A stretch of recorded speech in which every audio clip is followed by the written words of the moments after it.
All right. Before I say good morning, Dad, I just want to address something. I've had a few comments from people saying that they prefer these shorter videos, and I just want to mention that what I've been doing is I've been breaking down these episodes, the full episodes, into shorter topic-specific videos on another channel because I didn't want to spam you guys with the same type of content if you watched the whole episode before. So if you are looking for things like my dad's analysis just on what's happening in Russia, check out the clips channel, which are like 15 to 25-minute videos that are breakdowns of specific topics. And so that channel is called The Ruins Report. And also another good way, just if you don't have time to watch the whole hour video, if you want to get a breakdown, is just to subscribe to the Substack. We do a nice breakdown of the whole episode, and you can get it all in about 5 minutes. So yeah, that will be in the description and also in the pinned comment below. Now, good morning, Dad. Good morning. So what do we want to talk about today, this Wednesday, February 11th? I don't know. It's up to you. There's just there are all kinds of things. The big thing that's been on my mind is just this Trump meeting with Netanyahu. But I don't know if there's anything that you have to say about it now. We just have to wait and see what comes of it. If you have any breakdown, any hunches, predictions for us. Yeah, well, it looks like it's going to happen, unfortunately. I really don't want to. I mean, it could be really awful, this war that's about to break out. Now, again, the Israeli press has been saying that this is either, a trip by Netanyahu to try to persuade Trump to do this, if Trump is hesitating, or it's actually just the decision has been made to do it and they're coordinating. It's one or the other. And I think it's more likely that it is the other. I hope it's the former, and then amazingly, Trump actually withstands the pressures, but I don't think so. It seems like the pressures are quite extreme. I mean, he's being pressured by the Israelis now, by Netanyahu. But by, as we pointed out, the folks on Fox News and apparently all kinds of advisors, there have been reports that the Americans are furious at the Iranians because after all the threats, the Iranians came and refused to concede anything. And then how dare they? That seems to be the response of the hegemon. He's like, how dare you disobey? And there seems to be true rage. Anyway, these are reports that have been filtering out, and that does not bode well. I'll just say about, my understanding too is that the U.S., as we've discussed, we've mentioned previously, its stockpiles, especially of air defense, but of other missiles as well, have been drawn way down largely because of the Ukraine war, but also because of the 12-day war last year. And they really have not been built back up again. So I think it was Larry Johnson who was pointing out that on these destroyers that are out in the Arabian Sea now, about 1,000 miles off the coast, because of fears of Iranian anti-ship missiles, they maybe have 100 missiles. Half of them are air defense. The other half are Tomahawks. And the Tomahawks, most of it, like I think the newer versions only have a range of about 1,000 miles. So, they could barely hit the beach. They would have to come in closer and then risk being hit. But it just say, okay, they're just, 3 destroyers, and I think it is 3 destroyers, and they have 100 missiles each. That's not enough for a long war. It just isn't. So they are likely, they may go in really hard and really intense and just try to do some real damage to Iran's air defense, such as it is. We don't know how extensive it is right now, and its missile capabilities in the first couple of days. And so I think those first couple of days will be very critical. See, how quickly the Iranians respond, how well their defenses hold up. If they make it through those first couple of days without really serious damage, you'd have to say that the odds are in favor of Iran, because they have the stockpiles, they have the ability to sustain a long war, and we don't. After 100 missiles on one of these, 50 air defense, 50 Tomahawks, it can be used up pretty quickly in a matter of just a few days. And then, even though they're 1,000 miles off the coast, it's another 1,000 miles to Diego Garcia, and they have to go all the way back to a port. They have to go that direction. They can't head towards the Persian Gulf, obviously. So it's going to be it's those first couple of days, let's say, or first few days are going to be critical. And if the Iranians can survive it, it seems like they'll have a real advantage.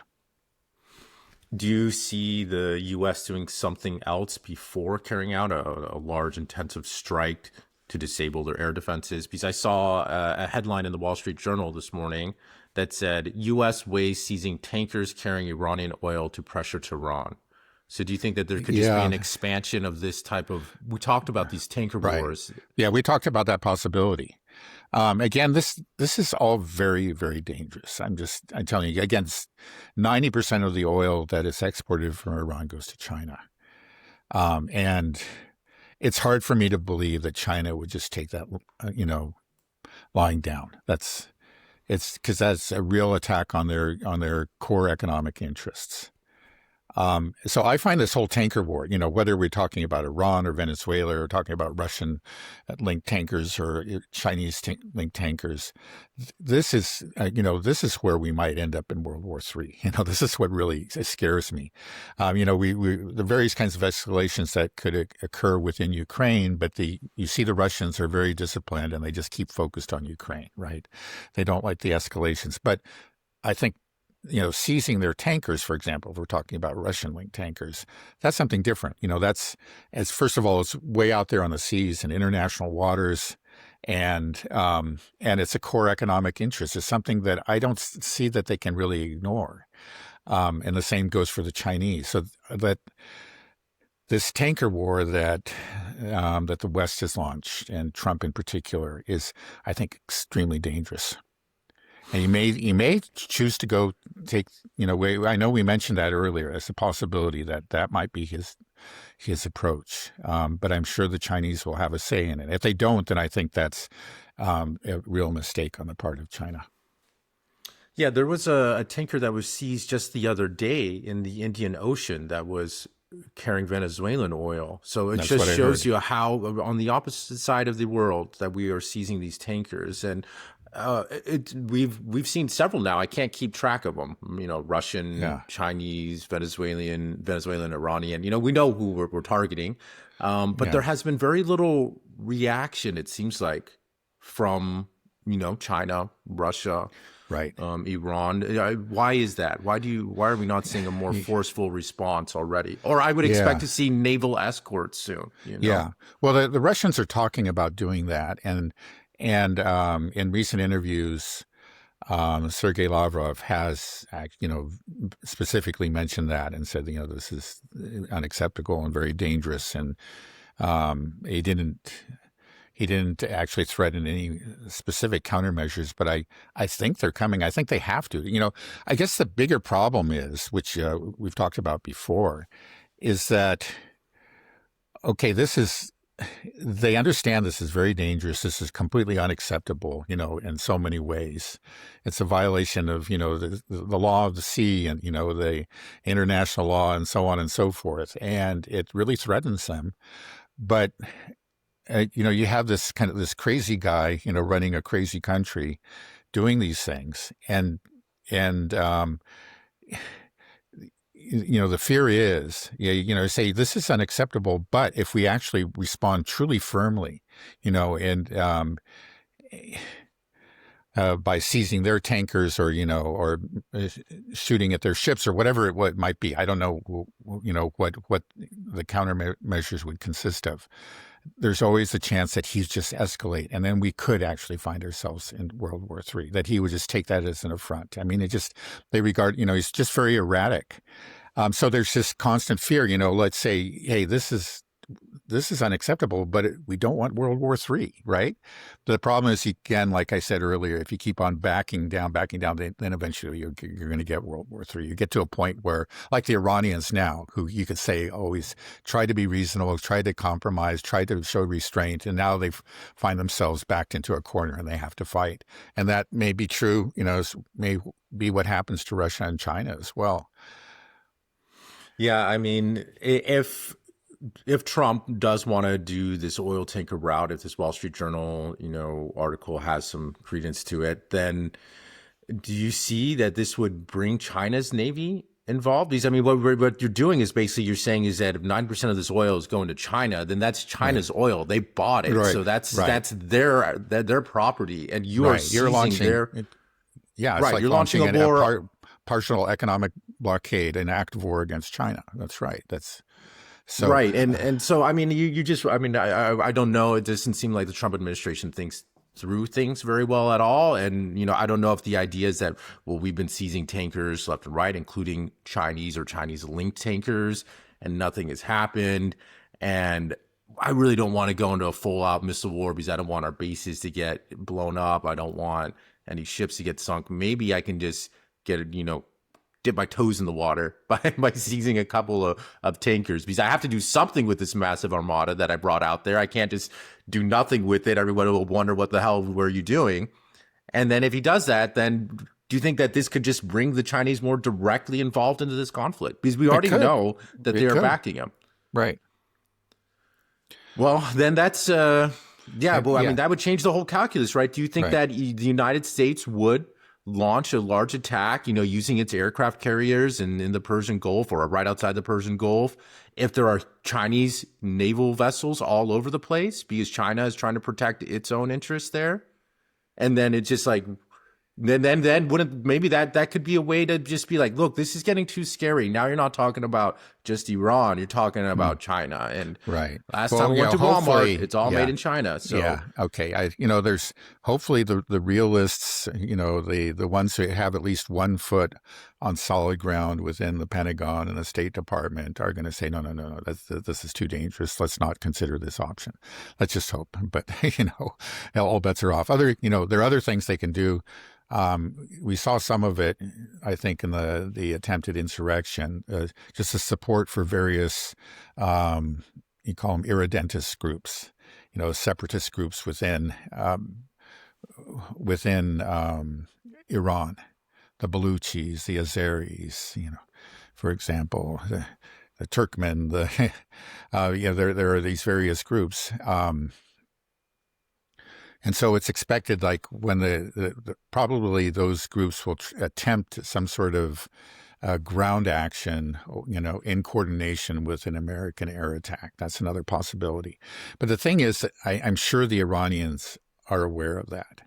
And because this time, they're on alert. They know that an attack could happen any day, and they know it can come from the ground as well from the air. And I'm sure that they're not going to be taken by surprise. Again, if they're taken by surprise, shame on them. But I don't think that's going to happen this time.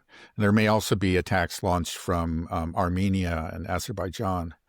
That's another possibility. The Americans do have assets there now, because they've got, Azerbaijan has long coordinated with Israel. It's, though it's nominally a Muslim state, it's had very close security ties with Israel. And during the 12-day wars, it was very strongly believed that some of those drones, so quite a few of them, came in from Azerbaijan. I don't know if it was ever confirmed, but that was a suspicion. Did these groups like the Turkmen, Baluchis, the MEK, the assets that the CIA and Mossad work with, they have to be pretty small in number, though, right? I mean, just from the fact that most people don't think that Israel and the U.S. are the good guys, especially in this region. So, like, where are they finding enough manpower for this? I imagine that you're just getting the 1% extremists that you could potentially convert, but I mean, the vast majority will reject this outright. Well, if you have a 1%, that's violent and extremist, they can do a lot of damage. That's true. And then I don't know, people that are really opposed to the government and willing to work with Israel, it might be higher than that. Like, I've said, again, they have been under sanctions for such a long time, and they have been subject to this constant propaganda. It actually does wear down and convince, parts of these populations. There's some, you could see some of that in Venezuela, some of that in Iran, but I think it's definitely a relatively small minority. But if you have, a 1% that's really violent and well armed, they can create a lot of mayhem. And we'll see. But I think the Iranian government is going to be prepared for that. Yeah, it sounds like from listening to like Nima's show and listening to Professor Morandi is that the Iranian people understand where these attacks are coming from. I mean, it's pretty open. I mean, Mossad isn't Yeah, trying to hide it. They even put out a message in Farsi, with the protesters, Channel 14 News saying that, yeah, we were funneling weapons in there for the right. protesters to take out the security guards. And just the targets, burning ambulances and fire trucks and mosques. Right. It was clear that this isn't Yeah, what you do to gain popular support, these types of right. actions. Right. I think they So, were just trying to create chaos and fear and right. Um, yeah, yeah. By the way, there was another. I just saw another video. Earlier Mike Pompeo had said that what he said to he mentioned the Mossad agent that was walking along. the Yeah, protesters, the Mossad yeah. agents beside them or something like Right, that. Yeah. exactly. But then, in another interview recently, it was with Israeli media. They said, why? President Trump said that he had their back, the protesters' back, but what has he done? He looks like he's abandoned them, right? One of these softball questions, and he says, no, I can tell you, yeah, no, he hasn't. You may not see it, but we're there, we're helping. Again, it's just like you might as well just say, yeah, CIA, Mossad, they're there. Right. I saw, and this is just throughout the world. I mean, there's this crisis of legitimacy within the West themselves. Our own populations are starting to understand that we are being ruled not just by incompetence, but actual evil. And that's what's kind of been coming out with the Epstein stuff. It's just this, people are like, whoa, this is pretty scary. They're engaged in some pretty horrific behavior, the people that rule over us. And I saw in Tehran this morning that they were burning an effigy of Baal with the Star of David on it. And, because there's been references to Baal in the Epstein files and this, the idea of almost like a satanic cult, that rules us. And seems to be this in itself is just taking on a form of its own in our country and the rest of the world. Just how they view the United States is they're seeing it. So do you know kind of just the general view of the West now after the Epstein? Are we seeing more and more leaders who are starting to characterize the U.S. Yeah. as just this evil? Because there was also, remember, Putin, he had some interview from a year or two ago saying that like the Westerners are like they're filling their bodies with flesh and money, but this vampire's ball is coming to an end. Kind of very fitting in this scenario now. Right. Well, I know there have been statements, when you talk about governments, Maria Zakharova, she's brought it up, and of course, the president of Colombia, was it Petro? He's been bringing it up consistently over a long period of time. And I'm sure there are others. I haven't done anything like a scientific survey or whatever, but I just see online that various people, from Morandi and all kinds of critics of the American empire, have seized on it. Again, I actually think it's somewhat exaggerated, the whole thing, but let me just put it this way. It's become a symbol of evil. And it's like all the people that are falling and taking damage because of this are evil people.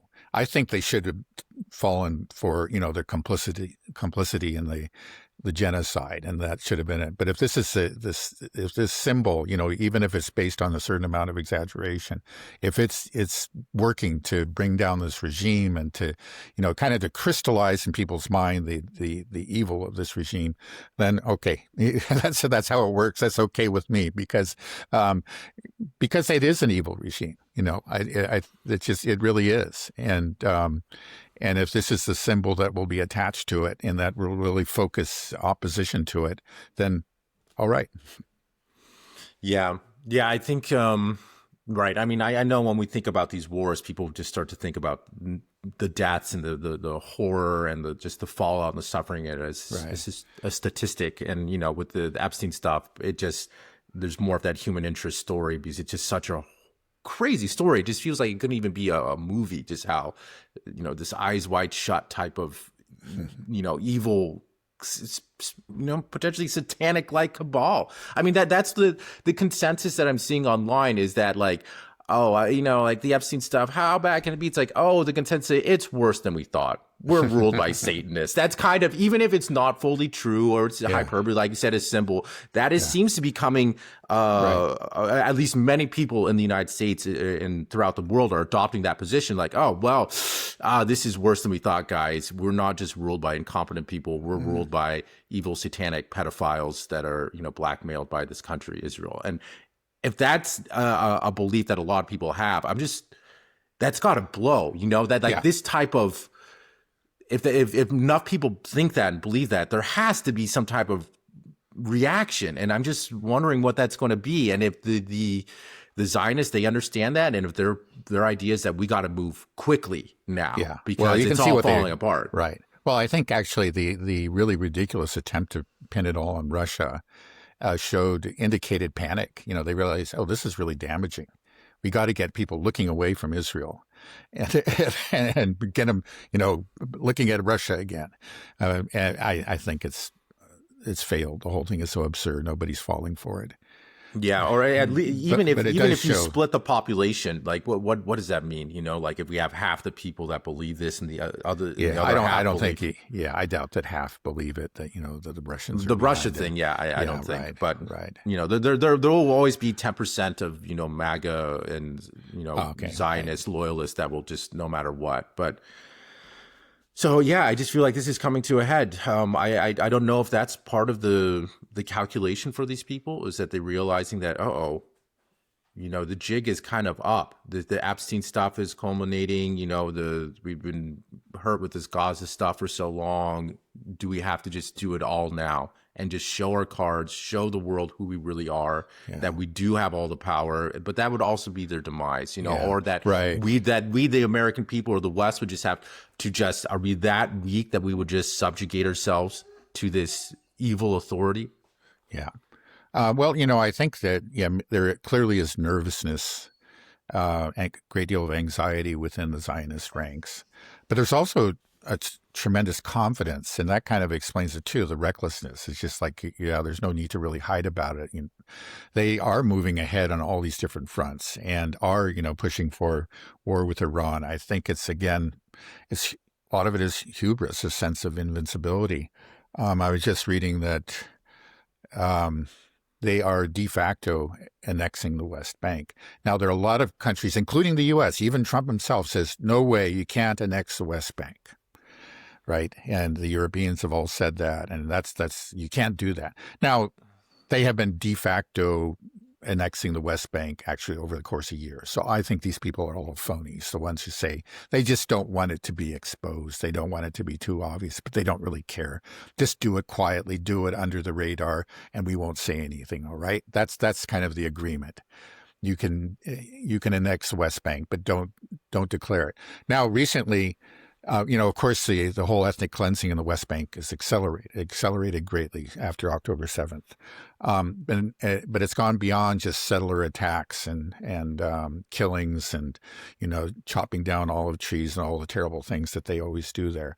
There have been changes to the law that really are, the beginnings of a de facto annexation. It's just putting the people there directly under Israeli law. When before they had a certain amount of sovereignty in certain zones of the West Bank, and they were even regulated by Jordanian law because the West Bank used to be part of Jordan. But all of that has been cleared away. They're putting directly under Israeli law just to facilitate annexation, seizure of land. And the thing is, they're not hiding it. You have Smotrich and Ben-Gvir and many others saying, this is a de facto annexation. So, they're announcing it. So this is the sort of thing like, in the past, the Israelis would never do that. They knew, in whispered conversations to say, oh, yeah, that's what we're doing, but we can't tell the world. Now they do. They just have this sense of impunity. I think so. It's sometimes, I think there's maybe some anxiety. Clearly there is, like within the ADL and other groups. But there's also this sense of impunity, that is making them increasingly reckless, increasingly just and not concerned with image anymore. There's a sense that there are no consequences, and they're probably right to assume that. That's the horrible thing. Say if you're really against de facto annexation, they just announced that they are. If you're against annexation, they say that we're doing it de facto. Germany, why don't you do something? America, why don't you do something? But if they won't, they won't. And the Israelis know it. Well, if it's becoming so out in the open on just every level right now, when will the backlash happen? When will we see Yeah. something like that? If we just know that, like, hey, we're doing things that are not in our interest as a country, and we're doing it for this insane country that has this insane ideology that's currently engaged in genocide. And so, at what point are we going to wake up? I'm just worried that we'll get into this war with Iran, and everybody will forget about like why this whole thing started and why we're here and Oh. why our men are dying. And then all of a Well, they sudden it's may, just like, yeah. But it may be different this time. Again, it's just that, again, whatever happens, there may be like if a ship sinks or a base is massively damaged with many casualties, there's likely to be a rally around the flag response. Um, but when it's all said and done, and if it really does, the war goes badly, even if we really maul Iran, we ourselves are damaged significantly. Uh, I think this time, I certainly hope that, and I expect this time that people will start saying, "What was that all about?" And unlike in the past, they're going to be looking at Israel. A lot of people will be, and it may really hurt them. Now, yeah, I don't know what it's going to take. What happens. You can say the danger. Like if you, I would be nervous if I were Jewish. To be honest. Um, because there is a growing outrage, and the more that these people, like if let's say, I do feel for those Jews that have really rejected Zionism, have stated loudly and clearly that they oppose it unequivocally, the Max Blumenthals also the world and so on, and but they can see. Because of this kind of behavior, it's not just the support for Israel, but the obvious, intervention in internal American affairs by the Israelis. And they're quite open about it. It's the Eighth Front, right? Seizing our companies or whatever. That's going to create a lot of real anger, and it can come out as something. I would like it to be rational and whatever, but that's not the way people usually work. It could end up being, violent and irrational, and that may be the response that we eventually get. And that's what, again, if I were Jewish, I would be really angry at these people like Netanyahu. You are putting me in danger. By this, and you keep on insisting that I'm part of this. This is a Jewish enterprise and whatever. I don't want to have anything to do with this, right? But the more that we see of this, I think the more they fight in this way again, and kind of in clearly unconstitutional in a way that that is really harming our country and putting our own military personnel at risk, the greater there is a chance at some point of being a real backlash against Jews in general. yeah, no, it's true. I mean, it is scary. And you wish that there would just be more and more Jews that are speaking out, and I know that there are quite a few. But I mean, I think it's imperative for them at this point, like for your own, safety and security of your own people. You need to denounce what's being done here, what Zionism has done, Right. and I'm just wondering what's going to also just happen in the future, like Nazism. I don't know if it's like officially illegal in the United States or what it is, but it's effectively an ideology that just socially unacceptable. It's not allowed. Yeah, But so not officially illegal. We do have the First Amendment. right. But in places But like Germany, it is, right.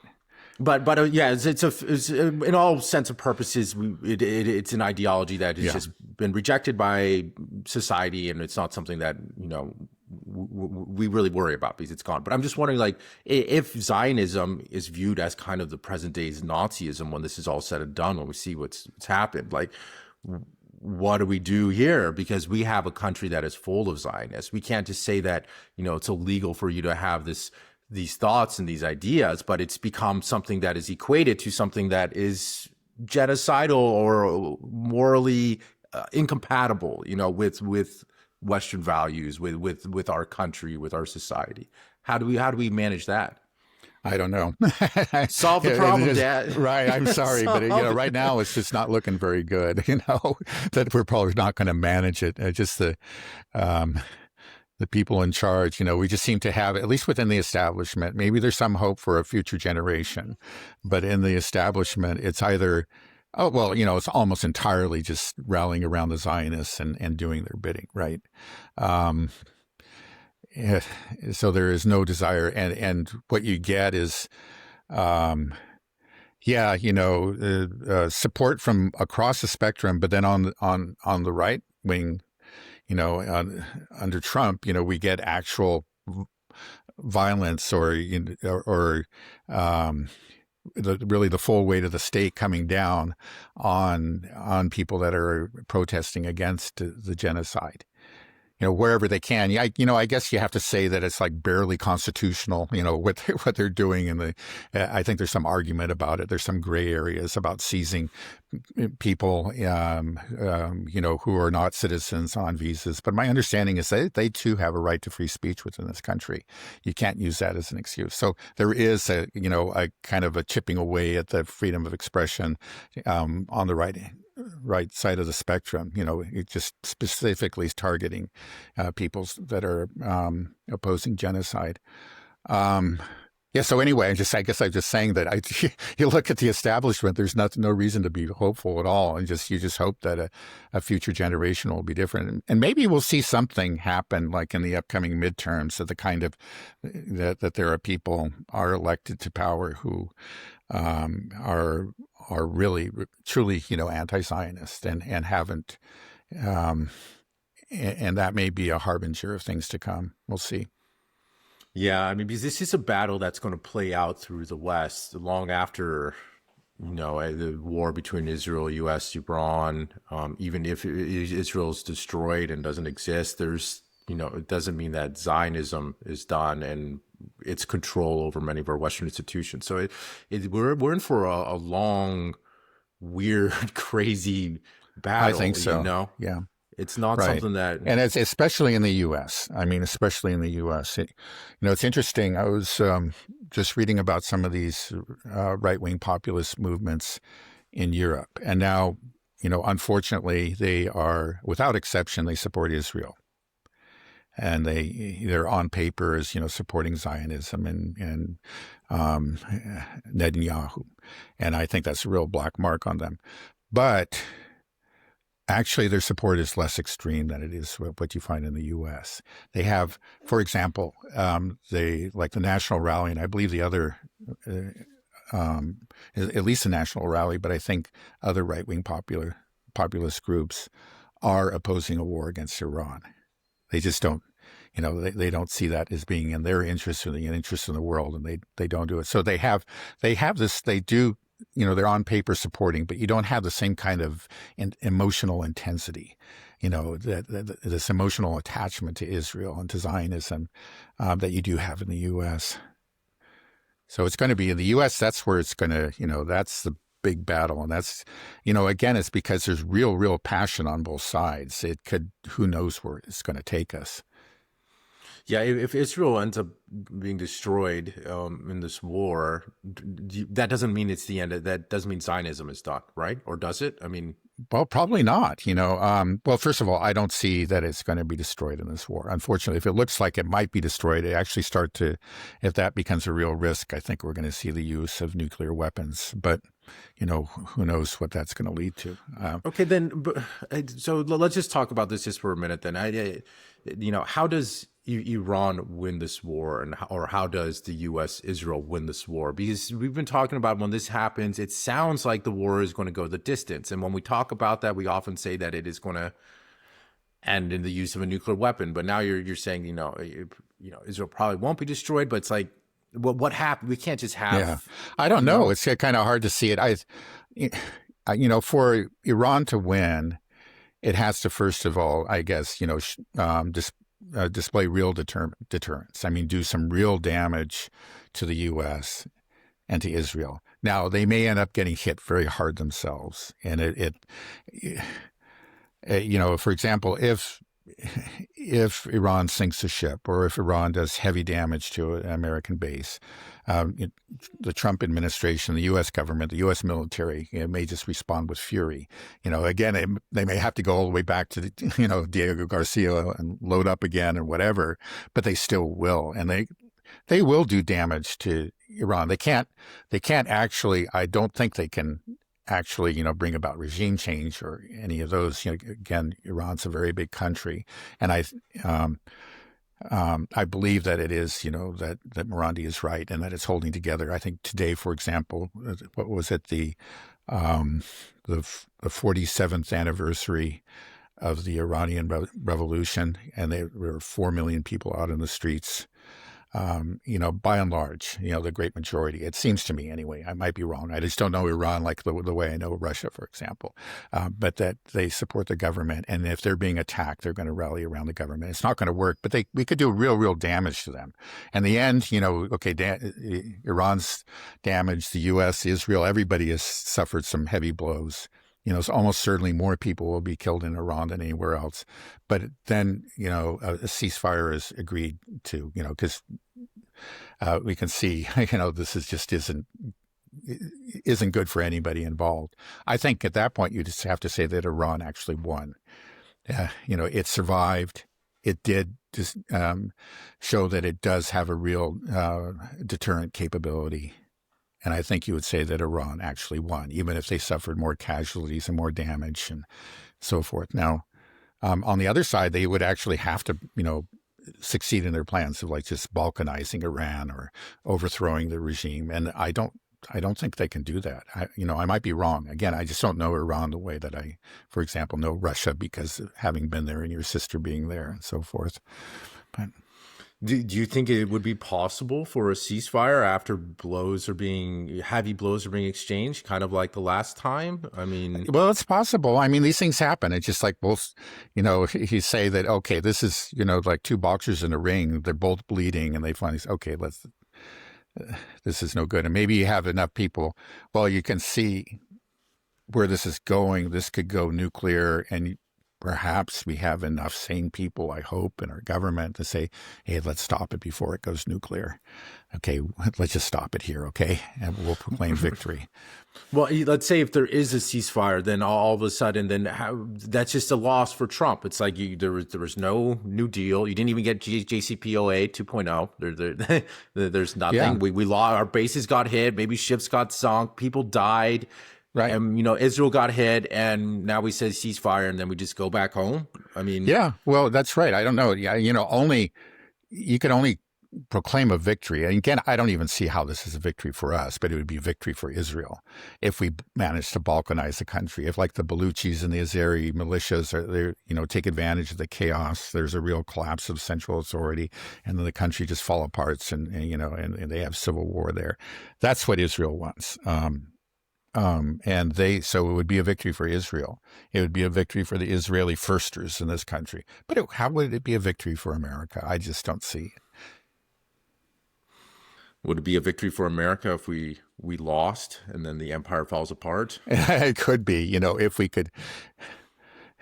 we could just rationally and graciously, accept a multipolar world and say, yeah, we're a pole, but we're a very important pole in this multipolar world, and we can prosper and we can trade and whatever. That would be but there's so few people. There's Thomas Massey and a couple other guys, in the government. That's it. Right. And even if we say that, like, we move in a multipolar world, that doesn't sound good for the people that live in our hemisphere. It sounds like what we're going to do is just... Right. Yeah, we're being pretty mean. Like what we're seeing. People call it a sphere of influence, but it's more than that. We always had a sphere of influence here. Influence is one thing, but this is domination. This is something different. We are the master, and you must bow down. This is more than influence. Yeah. I think that's been the biggest thing with Trump is he's made that very kind of clear to the world. Before, it was always kind of, at least to the general populations of people around the world, that, we were just kind of, we were good guys, we make good movies and music. Well, we did, we did restrain our actions up to a point. You can see it. We didn't actually, I don't think under Harris we would have done Maybe we would have, but I don't think you would have had the Yeah. armada and the seizing of tankers, and now the planned, well, the current embargo on Cuba. That's just we would have kind of maintained the sphere of influence. We exercise our influence sometimes in subtle ways, sometimes with soft power, occasionally with hard power, but it just wouldn't be so heavy-handed as it is now. I mean, there is a real difference. Yeah. Yeah. I mean, before, I mean, we saw, I think, under Biden already, I think a third of the countries in the world were sanctioned by the United States. So we were being, not being good players in the world, but it was more hidden, and there's this idea Uh-huh. now with Trump. It's just, it's just so easy to vilify the United States. There are already people that were like, America's a bad guy. Now it's just like everybody's like, oh yeah, it's Uh-huh. it's very clear that we're Yeah. not very nice people, and that and then on top of the Epstein stuff as well, it just makes it even more Hmm. easy to vilify the West. Okay, well, would you want to move over to another region? Anything else on Sure. your mind? Yeah, there's all Okay, kinds of things that we can talk about. I mean, all right. Well, what's the next big story in your opinion? well, I guess Russia. Um, one thing that we can talk about is, Starlink is in the news again. It was in the news in Iran because apparently, 40,000 terminals were supplied. That's what was reported in the Western press. And I did see a lot of them were seized. I actually saw the photos supplied by the Iranians. But yeah, they were suppressed and actually kind of used against the insurrectionists because they were able to use them as homing signals. When they tried to use them, they weren't able to communicate with their handlers outside of the country, but the signal was identified and the person was found. So anyway, but the Starlink saga continues now in Ukraine. The Ukrainians have been complaining that the Russians were using Starlink. Now, the Russians I know had learned how to suppress them as Starlink signals, at least like on their side of the line or right up there at the battle fronts. They can jam the signals, at least occasionally, or I think more often than not. But they were doing more than that. They were actually, apparently, some of their drones were tapping into the Starlink system and using it for guidance and for, long range strikes within Ukraine. And some Russian units were actually using Starlink. Um, so anyway, the Ukrainians complained about it, and Starlink shut it down. It wasn't that hard to do. You say, okay, only authorized users, and I guess they went through and figured out which users were authorized, which were on the Russian side and which weren't. Now, it wasn't perfect. Apparently, they shut down some Ukrainian users as well because and they're sorting it out. But I think by and large, it has been affected, and there was a lot of crowing about it in the Ukrainian, within the Ukrainian social media and the Ukrainian press. And it seems like it had some effect because the Russians were using it to some extent. But the Russians, like the Ukrainians, are just very creative and adaptive, and they weren't relying on it by and large. So there were some units that temporarily had problems with communications, but those problems are being solved, and it really hasn't. It appears that it hasn't had a significant effect on the front lines, the battlefronts. And then, there are the Russians have so many kinds of drones and so many different ways of guiding them that this hasn't shut down their drone strikes, not at all. They're continuing. Um, but again, Starlink is there in the press now. It's part of. That was one advantage we talk about at the beginning of the war. The Ukrainians had an advantage in drones. They were ahead in drones. That was the Russians were really caught flat-footed. They hadn't prepared for this war, for 21st century warfare. They didn't have drones, but now they have caught up and they have surpassed the Ukrainians, and everybody agrees with that, both in quality and quantity. But another place where they were at a severe disadvantage at the beginning was with communications and surveillance. They didn't have the satellite that the U.S. had. And some basic communications equipment, and they have caught up. They have closed the gap, but I think they're still a little bit behind on that. They've launched satellites since the launch of the SMO, and that's helped them. But they're launching more, and I think what they're actually attempting to do is put in their own version of the Starlink system. but that may take another year or two, for it to be completed. I'm not sure exactly how long it's going to take, but they're in the process of doing that. Yeah, just thinking 40,000 Starlink terminals that were smuggled into Iran. I mean, it shows the level of complicity that Yeah. the U.S. was in Israel were involved in this. That's a lot of terminals. I Yeah. mean, so they have a lot of agents that were on the ground. Right. Um, and if they were using these kind of as a reverse homing signal on them, then that network that they built up has to be just in tatters now, right? I mean, Yeah, that's you would probably think just a so. Right. massive blow to them. That really backfired. Right. Yeah, I don't know how many people. That's, I've heard those reports. I have to say they haven't confirmed these kind of things. It's hard to know, right? But that's what I remember reading those reports. But there's no question that they have seized a lot of the assets, the Mossad and CIA assets on the ground there. Because they've showed their hand. They did it in the 12-day war, and then they did it again. So unless they have some whole other network out there that we're not aware of, and it just doesn't seem likely. Um, they have lost the whole advantage, the element of surprise that they would otherwise have had. And so it seems to me, I don't know, like this attack, if it's going to happen, and it looks like it's going to happen, is it's being done first without the requisite propaganda, the months of beating the war drums and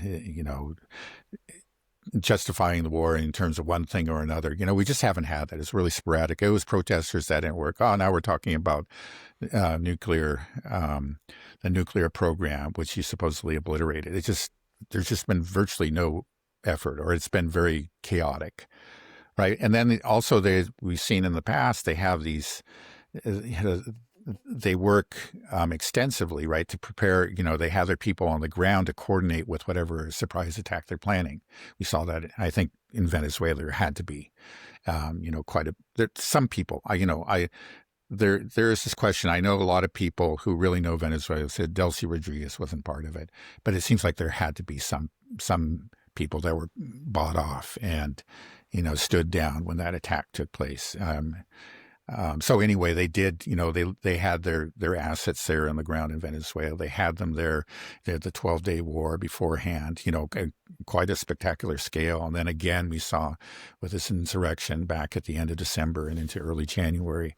Now, do they have them? It seems like, no, you've actually you showed your hand. The Iranians, have rolled up these networks. They, clearly they know, and now they're on a high stage of alert. So you just have, this time we're going into the war without our usual advantages. Yeah. Yeah, it's just suicide, but you don't think that there's a deal you think is just not possible, or you just we don't see it happening. Because basically Yeah. the only thing that he could do is make the JCPOA 2.0, and he would just have to convince. I hope that everybody had collective amnesia and just forgot that he tore up the original deal and recreated that deal. Right. He should have done that back in last year. Maybe he could have done that. But now it's just, there are a lot of obstacles to it. First of all, the Israelis are going after it openly, right? They're saying this is not acceptable. They're even saying, we don't even care about the nuclear program. We want you to go after the missiles. And the Iranians have said, no, we're not doing that. And of course they're going to say no. It's like you're constantly threatening to attack us. You have attacked us. Now you're going to take away our only deterrent. Are we going to do that? It's like, you're shooting at us and you're just telling us to put down a gun and then everything will be fine. We don't believe you. That's not going to happen, right?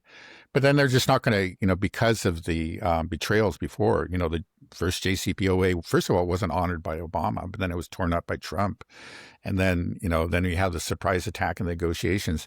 The mistrust on the Iranian side is so great, that if maybe it was possible to get an agreement last year, but I just don't, we would have to go beyond the JCPOA, like the Iranians themselves are saying. You got to actually show to us, like up front, that we're getting the sanctions relief. You just don't make a promise because you didn't keep it before. It's got to be passed by Congress, and that's just not going to happen. So, and then you just have the pressure. And then I think there's also the question of competence. You have Witkoff and Kushner there. These are very complicated deals. Like the JCPOA was highly technical, and it really involved a great deal of expertise on both sides, and all kinds of details had to be worked out, right? And these guys I don't think they're capable of doing that. They Well, don't even they're know how to ultra put together. Zionists, Yeah, so I there's that mean, too. That's right. right. God, if this is just, yeah. So it looks like this is going to happen, and I guess we just got to hope that we have just immediate economic collapse, and then we just can't do anything anymore, and it just causes the end. That's Who really knows? kind Who of knows? why I go to, because when we talk about the CIA and all the network, just this apparatus of the empire, well, it's all able to exist because of the U.S. Right. dollar, of the reserve currency, and if that collapses, then like then what happens? All of a sudden, your money's currency is worthless. And it makes me, I was just also wondering, where do you think all the gold is? I know Russia and China have been buying a lot. And remember, there was this big thing about auditing Fort Knox and live to see if it was there. And they were going to, Doge and Elon Musk were all about it. And then it just kind of disappeared. And part of me is wondering, like, where's the gold? maybe our country has been hollowed out and it's shipped up. Is it in Tel Aviv? Where, what? I don't know. It's just like, because I think that's what's going to start to really matter in the future is like, okay, countries' sovereign wealth funds will be backed by real assets. It's no longer the faith in a fiat currency. And it's like, do we have precious metals in this country? I don't know anymore. I don't know. Where is it? Yeah, maybe we'll find out eventually, and then But part of me is like, I wouldn't be surprised at this point if Fort Knox is half empty or empty. Who knows what our elite or our evil rulers have done. Yeah, I don't know. Maybe Trump's using it to gold plate statues of himself or something. Yeah, it wouldn't surprise me. Okay, well, we can end it here, Dad, unless there's something else you want to bring up. Well, I know there are other things. There's one thing that this is kind of an old story, but I meant to bring it up a while ago. Yeah. Was the sort of the shakeup of the top military brass in China? Right. Do you know much about that? That was a bit of a news story a week or so ago. Right. Okay. Yeah. They arrested. He was like very high level. I mean, he was the head of the military commission. Something like a very, very high ranking general in the PRC. Zhang Youxia, right? That's what I remember his name was. And he's accused of corruption. There were some reports that he maybe had divulged secrets to the West that hasn't been confirmed by Chinese press. So the Chinese press is saying it's just corruption. And then another, I think there was another very high-ranking military official that was also arrested. Now, if you look back over the last few years, I think it's something like 6 of the 7 members of the Chinese military commission actually have been arrested and released. So there's been a real purge. Now, there's, I think there's 2 possible explanations, which aren't mutually exclusive. One is they had a real severe problem with corruption. And that's possible, especially as a country that hasn't been at war for a long time, but they're increasing amounts of money being poured into their military industrial complex. There are opportunities to, enrich oneself. And I'm sure that that's happened, and that's that there has been real corruption. But then maybe it's more of a political purge, it's just that, and some people think that it may be in preparation for a move against Taiwan, to finally take Taiwan by force, is that he wants to make sure that he has people that are completely on board with this. But that's just speculation. We don't really know. A lot of the Chinese are very secretive about it, and it's not really being discussed in the Chinese press openly. What's actually going on, but clearly something is going on, and it's hard to believe that it's just corruption. That may be part of it, but there, again, for whatever reason, Xi Jinping has been concerned. He wants to have people that I guess he feels are very loyal and on board with whatever he's planning to do. Okay. All right. Well, yeah, there's so many things happening around the world. I got to make sure I don't teach my boys any geography right now, because I feel like the map of the world is going to change drastically in a couple of years. Right. Okay, well, I think we can end it there, Dad. Okay. All right, have a good rest of your day, and I'll talk to you soon. All right. Talk to you Okay, later. bye bye. Bye.